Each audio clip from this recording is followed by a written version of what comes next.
Anyway, we're back to this side, and as far as clocking the turbo goes, the turbo housing is bolted to the manifold, so this is where this is going to sit. So pretty much when you clock it, you loosen all these bolts up on either side. The center part is the cartridge, or yeah, pretty much the cartridge. So you're gonna, now you can, this is loose, so you can index these. This side is not going to move because it's bolted down.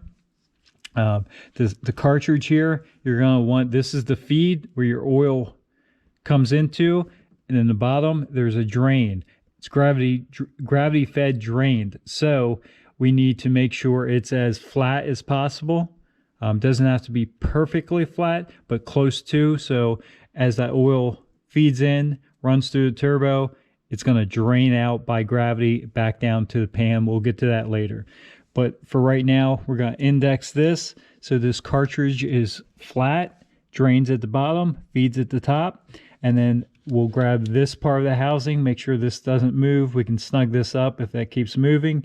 But on this particular system, the turbo outlet comes pretty much straight across, and then you hook your intercooler piping the cold side. We'll get that in a second also, but for right now we're just going to focus in clocking this turbo. We'll snug a few of these bolts up so it doesn't move. We'll pull the turbo back off. We'll re-tighten all of our bolts, and then we'll bolt our drain system to the turbo and feed it back, and then we can mount it back on here. And with that loosely mocked up, while we're here, we're just going to go ahead and put a couple more things on here, mock a couple more things up. The plate right here that the air filter assembly originally went to, we went ahead and pulled it off. It's 1, 2, 3, 4, 5 10mm bolts. Pulled that plate out, and that's where our intercooler piping is going to shoot down through. We did get the first coupler on our turbo. Again, it's still loose here. I just want to kind of mock this up and make sure I have my clocking correct before we go too far. For right now, I just have the coolant bottle set off to the side. There's a plug for the low coolant light right here. We have that unplugged. This is the mass airflow wire, which we will change also. This is going to be a speed density system, but let's go ahead and throw a couple of these pipes on. We might even throw the intercooler up front real quick and just mock all this up, so when we pull the turbo off, we can lock everything down permanently and not have to go back and forth. Up front here, mounting the intercooler, well, we have the bracket. First, we actually unbolted this transmission cooler. So there's 2 bolts here, and there's a bolt on either side on this bracket here. So 4 bolts, take that off. There's a clip down there. We're actually going to go ahead and replace these transmission cooler lines just because they're a little bit crusty. It's a 2003, so we're going to replace them while we're there. But for right now, we're just going to move this out of the way. Here's our bracket for the intercooler. Intercooler hangs on this. These 2 bolts here that you take out are right here and right here. You replace this bracket and the nut and bolt that's supplied from the Huron Speed kit. You bolt this on, makes that nice and secure. And the top of the intercooler here has 2 spots to bolt that into. And of course it slides so you can move it back and forth, left to right if you need to. With some of that mocked up, we can go ahead and pull the turbo. We have it clocked exactly the way we want it for now. We unhooked the downpipe. We'll go ahead and take the 4 bolts, nuts and bolts out. We'll pull the turbo back off, finish locking down each flange, snug all that back up, and we'll put the drain and the drain gasket, and then we'll reassemble this with the T4 flange gasket, and then go ahead and snug the turbo back down on the manifold. But for right now, let's go ahead and pull this off. We'll tighten everything up and put that drain on there. We got our turbo laid out here and the drain pretty much mocked up.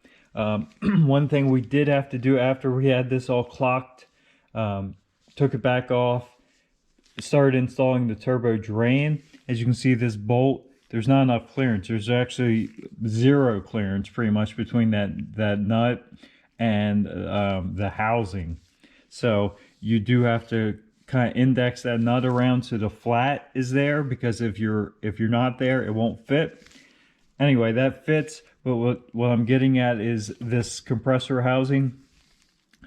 We had to rotate it ever so slightly because this nut or this bolt head was right at the turbo drain, so we had to index it up just slightly. That's fine. We have enough room, enough movement with that silicone coupler. But we have everything locked down now, torqued, and we have our drain installed. We have this side capped. We will have to kind of fish that down towards the oil pan. This is ready to go back in the truck now. We do have our T4 flange gasket. It's a metal shim gasket. We'll make sure we get that in there. And while we're at it, we are also working on the wastegate. It's the Turbo Smart Hypergate 45, and it was made for Huron Speed. So one thing to remember on these, they have a fire ring. Fire ring goes in the bottom towards this piston, and then when you put your V-band on there and tighten everything up, it compresses that down and makes a good seal. So don't forget that, or as you can see light around that. You will have very little to no boost at all. We are also going to orient everything. Not sure, I think they ship it with an 8-pound spring, if I'm not mistaken, in there. That's fine for now. They did give us some extra springs. We can adjust that later if need be. They give you the nipples here and plugs. These do have the option. You can actually kind of see it right there. Make sure you can see it. GoPro. That little symbol there, one on either side. These have the option of running a water. They're water cooled. You don't have to run it, but they do have the option of running water through your wastegate to keep that thing nice and cooled down and keep it from overheating. We should be all right on this. This is not any extreme situations or anything, so we should be good. This is a newer version of what I have on my Turbo GMC. Works very well, so I don't imagine there's going to be any issues with this. I do like Turbo Smart stuff, so we did upgrade that in the kit. Along with the turbo, we did upgrade that to that Turbonetics. You can actually see it right there. Turbonetics 7875, I think it is. So, and this is ceramic ball bearing, and it has a billet wheel. So, with that being said, let's go ahead and finish mocking all of this up for our wastegate. We can get this bolted on.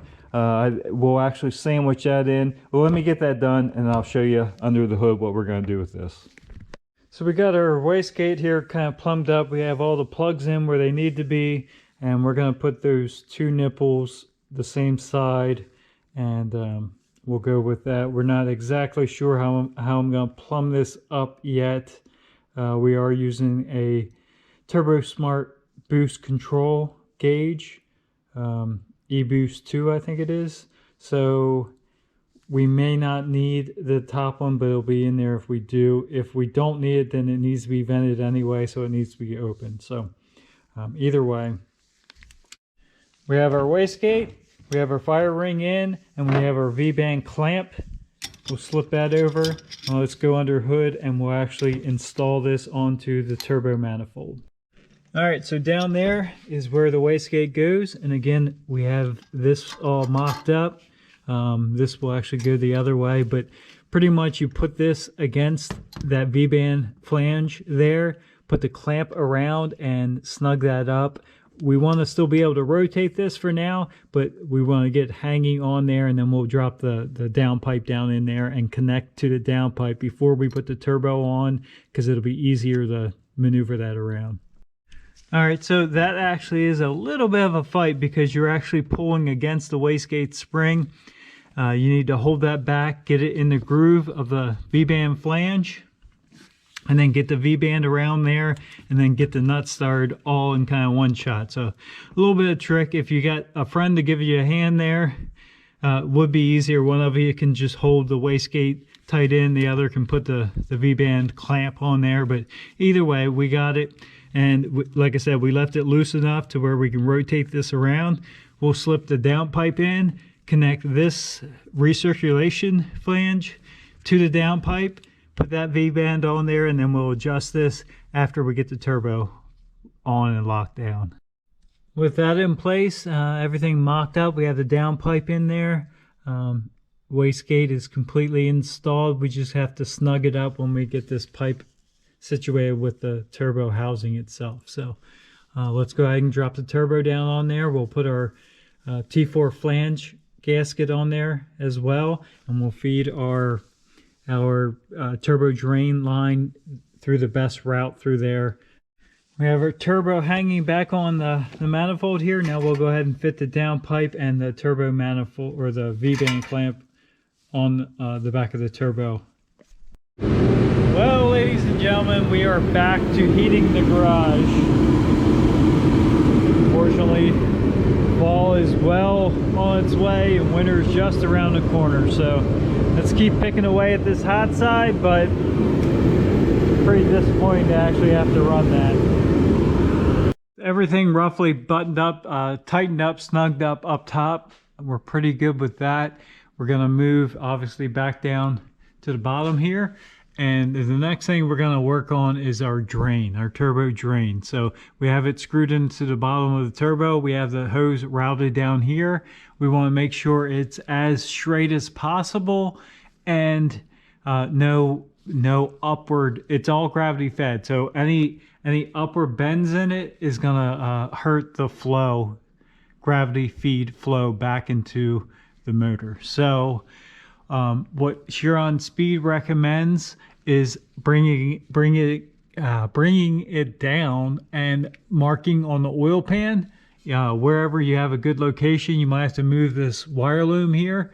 Just kind of, I think there's a screw somewhere, and then it just kind of pops out. We're not going to do that because when we did the cam install, we actually did a front cover with a turbo drain already in there. So I'll show you right here. There's the drain. Oh, you can't see because the lights. There's the drain into the turbo, or the turbo drain into the front cover. So it already had a TIG welded 10 AN, 12 AM, whatever fitting. I think it's 10 AM, but whatever fitting that is, the turbo drain supply from Huron Speed screwed right into it. It's still loose. We have to adjust everything and make sure everything's out of the way, but that is our drain. So that worked out really well. We have our feed line over here, right here.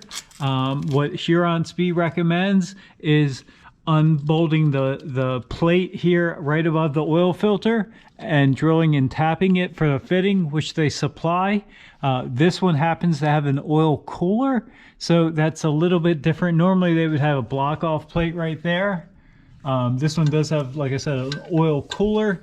We could drill and tap that, but it's just as easy. There's well, you can do one of two things. This is an adapter spacer that goes in between the oil cooler, and it has two fittings, which are the same size fitting as the oil feed line. And that's, I think, what we're going to do, just because it's how I did my truck. So we'll loosen the two bolts up for the oil cooler, slide that out, slip the spacer in there, put it all back together, tighten everything back up, and then we'll have a port for the oil feed, and we can hook that line up there. The other option is, it's really hard to see from down here. There is a plug in the side of the block up there, kind of right through that direction, and you can back the plug of it out, and Huron Speed can supply you a fitting to screw in there. Either way is acceptable. Like I said, I'm going to do this because I'm already familiar. That's the way I hooked mine up. As long as you tap into the oiling system, it's fine. It supplies fresh, clean oil to the turbo, and you can do it either one of those ways. It works just fine. So we'll go ahead and get that taken care of too. And our oil feed line, like I said, it's taped up here so we don't get anything in, but there's a fitting there.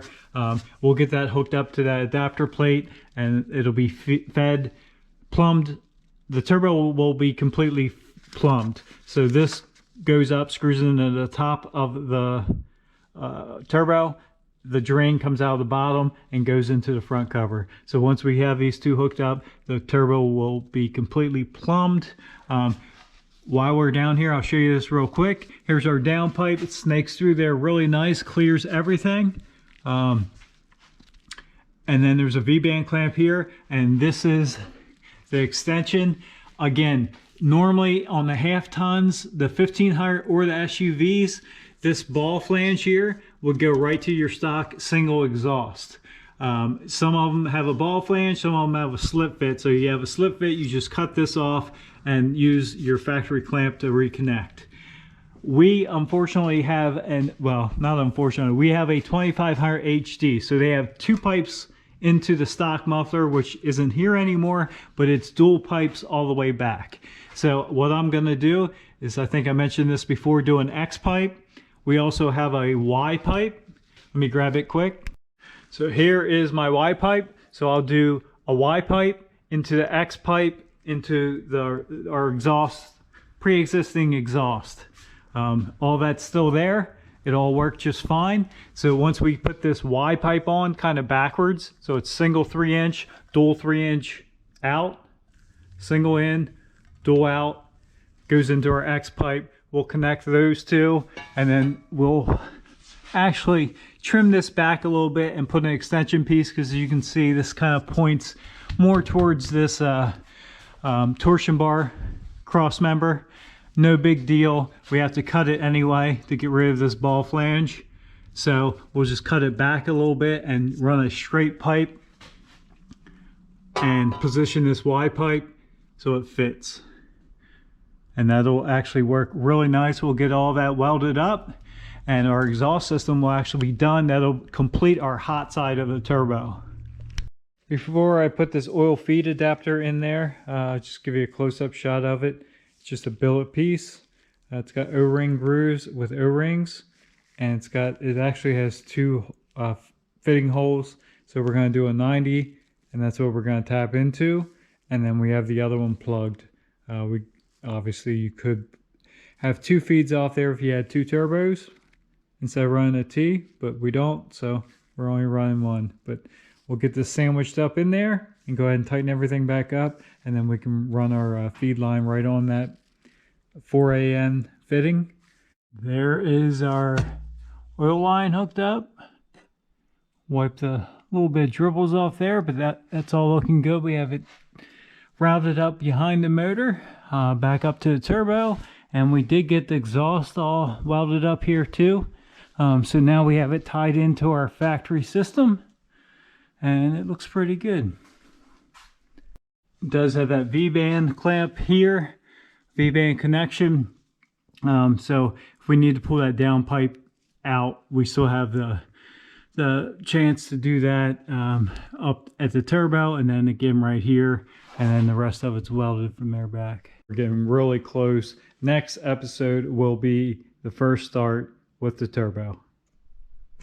Thanks for stopping by. Have a good day.